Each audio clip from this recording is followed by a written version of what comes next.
자, 오늘 10월 19일 마감 시황 말씀드려 보도록 하겠습니다. 오늘은 시황을 쓰는데도 시간이 오래 걸렸고, 또 유럽 시장을 조금 길게 보면서 유럽 시장 흐름이 어떤지 좀 보고 말씀을 좀 드려야 될 것 같아가지고, 시간이 좀 걸렸는데,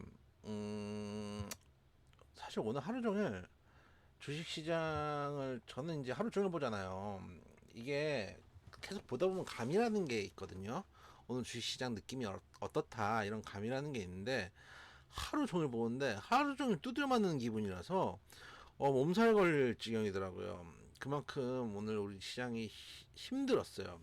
거의 원사이드하게 힘들었고 분봉상으로 보면은 거의 반등도 없이 쭉쭉쭉 밀려 내려가는 코스닥은 뭐 더하죠. 내려가는 모습이라서 정말 힘든 하루였다고 생각되는데 일단은 원인은 뭐 여러분들 잘 아시겠지만은 중동 지역 분쟁 장기화될 수 있다라는 것들 또 이제 그 병원에 미사일이 떨어져 가지고 461명인가요 사망을 했는데 여기에 대해서 이제 팔레스타인은 이제 하마스 쪽은 이거 이스라엘 소행이다 그러고 미국은 이제 이스라엘 소행이 아니고 오폭이다 뭐 저기 근처에 이제 예를 들면 팔레스타인이 하마스가 쏴올린 게 오폭을 했다는 식으로 얘기를 하고 있고 중동 지역들도 지금 조금씩 분쟁에 나서는 모양새가 되면서 장기화되지 않을까라는 얘기들도 우려들도 지금 나와 있는 상황이기 때문에 그런 것들도 이제 악재가 되고 있고 국채 금리가 이제 수급 불안 등으로 이제 10년 만기 국채 금리가 9%까지 급등을 한 것도 투자 심리를 위축시키는 모습이었습니다. 거기다가 오늘 이제 우리가 금리 동결을 했는데 이창용 하는 총재가 금통위 간담회에서 국가 경제를 전체를 위해 물가 안정시켜 하는 경우에는 금리를 올릴 수도 있다라는 이야기를 해서 매파적 발언도 했습니다. 사실은 뭐 금통위가 있었으니까 썼지만은 금통위의 영향은 지금 아주 제한적이죠. 뭐 크게 우리 시장에 영향을 주지는 않지만 그래도 우리나라 금통입니다. 그래서 그런 영향들도 있고 여러 가지 영향들도 있다 보니까 니케이가 1.86% 상해 1.74% 항생 2.94% 빠지고 대만 가건이 좀 힘을 못 쓰게 했는데 대만 가건은 오늘 오히려 플러스였어요. 0.07% 정도 플러스가 나오면서 대만은 좀 잘 버티고 있습니다. 대만은 지금 흐름이 되게 좋거든요. 그래서 낙폭 자체가 보시면은 우리나라 거 보여드릴까요? 우리나라 거 보면은 거의 뭐 비명을 지르는 수준, 거의 막 다이빙을 하는 수준이잖아요. 코스닥 공이 막 다이빙을 하는 수준인데 대만은 지금 한 8월, 9월에 성성된 저점을 지금 깨지 않는 상황이고 우리는 지금 8월, 9월 성성된 저점을 다 깨버렸잖아요. 그 전에 성성된 저점 지금 거의 올해 3월에 있는 저점까지 지금 깰 수 있는 위협을 하는 자리까지 왔기 때문에 그 코스닥은 어떻게 보면은 지금 다 깼어요 오히려. 코스닥은 현재 구간은 3월달 거의 3월달 저점까지 아직 안 깼네요. 3월달 저점까지 지금 얼마 안 남은 상황이기 때문에 3월달 저점까지의 기지까지 이제 우리나라는 다 깬 상황이고 그 전에 다른 나라는 그래도 견조한 흐름들을 좀 보여주고 있어요. 그러니까 우리나라가 좀 심각한 거죠. 니케이 같은 경우만 해도 3월 보면은 니케이의 3월은 정말 멉니다. 여기가 3월이고 현재 여기잖아요. 니케이의 3월은 정말 멀고 상해는 계속 안 좋은 흐름이었으니까 상해는 지금 경기 자체가 안 좋은 흐름이고 올라간 것도 크게 없고 또 내려간 것도 조금 더 강하게 내려간 부분들도 있습니다. 지금 뭐 비고의 위안이나 헝다나 이런 부동산 업체들이 지금 망하고 있는 상황이니까 그래서 말씀드렸잖아요. 현대건설이 만약에 부도났으면 우리나라는 더 세게 맞았을 겁니다. 그래서 중화권을 제외하고 중국을 제외하고는 그래도 생각보다 견조한 흐름이다라고 보고 있습니다. 우리나라가 지금 제일 약하다는 느낌을 계속 받고 있어요. 그 유로스톡스 같은 경우도 그렇게 많이 빠지지는 않거든요. 그렇게 많이 빠지지는 않고 어제 같은 경우에 유로스톡스가 1.12% 빠졌습니다. 1.12% 빠졌고 어제 영향을 받아서 우리나라가 지금 1.9%까지 빠졌는데 비해서는 유로스톡스는 뭐 어떻게 보면은 얘들도 많이 올라오기도 많이 올라왔죠. 꾸준하게 추세로 올라오면서 이제 추세가 좀 죽는 정도 라고 본다면은 우리나라는 뭐 추세까지 올라올 것도 없으니까 제가 항상 말씀드렸지만 월봉상 얘는 이미 2021년 월봉을 돌파하고 지금 내려오는 거고 우리나라 2021년의 이 고점은 아직 너무나 멀었죠. 그렇기 때문에 아예 위치 자체가 다르다라는 생각이 들어서 우리나라가 확실히 약하구나. 지금 말씀드렸지만은 3대 경제 주체, 정부, 가계, 기업이 다 힘들기 때문이겠죠. 그래서 어쨌든 외부적인 영향 때문에 안 좋은 시장의 흐름인데 어 지금 어떻게 보면 장세 흐름이 많이 바뀌는 느낌이 들어요. 일단 낙폭에 비해서 거래대금이 크게 나오지는 않았습니다. 통상 지금 우리나라가 오늘 구조 나왔는데 코스피 기준 구조의 거래대금인데 그 전날 구조 8조 8천, 그 전날 7조 7천, 그 전날 8조 3천, 그 전날 7조 1천, 그 전날 8조 9천, 그 전날에는 9조 1천, 그 전날에 9조 5천. 그러니까 구조라는 거래대금이 크게 나온 거래대금은 아니에요. 그냥 평범하고 코스닥도 마찬가지.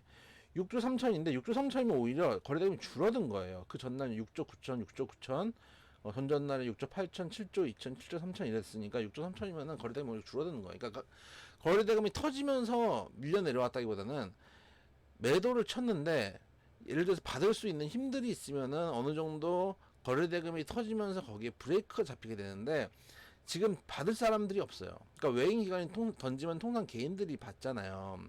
개인들이 저가 매수세가 들어오는데 지금 저가 매수세에 들어올 수 있는 개인들이 없다는 얘기예요. 가계부채가 이제 슬슬 우리 주식시장에도 영향을 미치는 게 눈에 보인다라는 모습이 듭니다. 그래서 반대로 생각하면은 이제는 옛날에 에코프로가 나홀로 가는 수급 장세는 거의 이제 마감질이 된 것 같고 개인이 더 이상 수급을 넣을 수 있는 힘이 있지 않기 때문에 이제는 어쨌든 건 유동성이 풀려져 있는 상황이었지만은 미국은 아직 유동성이 풀려져 있고 인플레이션이 심한 상황이라고 하지만 우리나라도 물론 물가는 많이 올라가는데 그 인플레이션이 심한 게 어떻게 보면은 돈이 많이 풀려가지고 개인들이 여력에 있어서 인플레이션이 심하다기보다는 지금 환율이 올라가 있잖아요. 환율이 올라가 있다 보니까 수입 물가가 아무래도 비싸게 들어오기 때문에 발생하는 인플레이션의 가능성이 높다고 보고 있습니다. 어쨌든 달러로 결제됐는데 옛날에는 어쨌든 간 이제 예를 들면 10달러짜리 물건을 수입해서 오면은 옛날에 만약에 1,000원이라고 하면은 1달러가 1,000원이면은 들어왔을 때 판매 가격이 10,000원이 되잖아요. 근데 지금 1,350원 이러면은 판매 가격이 13,500원이 될 거 아니에요. 거기다 이윤 부추고 뭐 하면 거기다 눈덩이처럼 커지겠죠. 퍼센테이지로 붙이니까. 그런 것들이 우리나라 물가를 더 끌어올리는데 큰 영향을 주는 게 아닌가라는 생각도 들고 그런 측면에서 지금은 이제 수급 장세가 항상 올해 내내 수급 장세다 이런 말씀을 드렸지만 이제 매크로와 실적을 보는 뭐 굳이 우라가메 군요의 사계를 별로 전 개인적으로 좋아하지 않는데 왜냐면 그때는 그 시절이고 지금은 되게 복잡한 시대이기 때문에 조금 더 디테일한 이제 장세들이 펼쳐질 거라고 생각을 하는데 그런 측면에서 지금은 매크로나 실적을 보는 장세로 조금씩 넘어가고 있다라고 생각이 됩니다.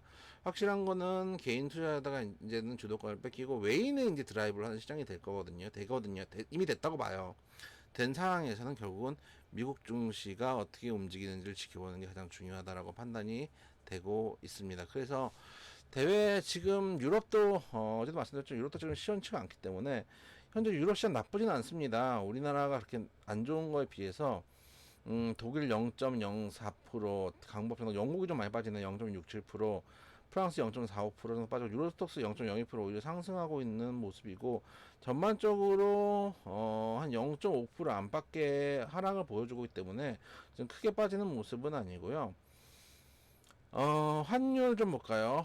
환율을 보면은 1360원 거의 다 왔는데 사실 오늘 낙폭에 비해서는 크게 뛴 건 아닙니다. 이 정도의 어, 낙폭이었으면 사실은 훨씬 더 확률이 크게 튈 수 있는데 이제는 어디다 환율도 이제 어느 정도는 상방이 잡힌 것 같아요. 그래서 제가 지난번에 반등할 때 그런 말씀을 드렸잖아요. 지금 바로 반등하면 제일 좋은데 한번 쌍바닥은 찍고 올 것 같다라는 말씀을 드렸잖아요. 지금 거의 그런 느낌이거든요. 많이 빠지면은 제일 좋은 거 2,400선 정도에서 브레이크 잡히면서 내일이라도 브레이크 잡히면 여기서 쌍바닥이라고 해도 무관하다고 봅니다. 그래서 여기서 브레이크가 잡혀서 쌍바닥 찍고 올라와서 정확하게 지지 라인 확인해주고 올라오면 좀 더 견조하게 올라올 수 있습니다. 지금 어떻게 보면은 대적인 불확실성이 커져 있는 상황인데 냉정하게 얘기하면은 저는 주식을 할 때 그런 생각을 하거든요. 내가 어떻게 할 수 있는 게 아니면은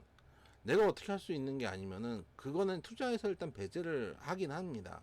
그러니까 주식의 차트라는 게 전체적으로 추세라는 거는 매일 올라가면 좋지만은 빠질 땐 빠지고 올라갈 땐 올라가고 그렇잖아요. 그러니까 대외적인 내가 어쩔 수 없는 변수 때문에 주식 시장이 무너지는 거는 어쩔 수가 없어요. 그게 주식의 영향을 받은 것도 줬었고, 대신 주식의 이 방향성과 모멘텀과 실적이나 이런 것들이 확실하고 또 조금 메인 섹터고 한다면은 꾸준히 가져가는 게 맞다고 생각이 되거든요. 제가 주로 이제 요즘 듣는 옛날부터 듣는 얘기 중에 하나가 삼성전자 10만 원 갈까요? 이 질문 되게 많이 듣거든요. 그럼 저 항상 말씀드리는 게 삼성전자 10만 원 간다. 무조건 간다. 다만 그 시기가 중요하다고 생각이 된다. 라고 얘기를 해요. 왜냐면은 삼성전자가 10만 원은 무조건 가죠. 왜냐면은 우리가 물가는 계속 올라가기 때문에 물가가 올라가는 만큼 돈의 가치가 떨어져서라도 삼성전자는 10만 원을 가죠. 옛날에 10년 전에 예를 들어 삼성전자가 5만 원이었는데 지금도 5만 원이면 실질적으로 삼성전자라는 기업 가치가 떨어진 거잖아요. 돈의 가치가 떨어졌으니까. 옛날에 5만 원하고 지금 5만 원 같나요?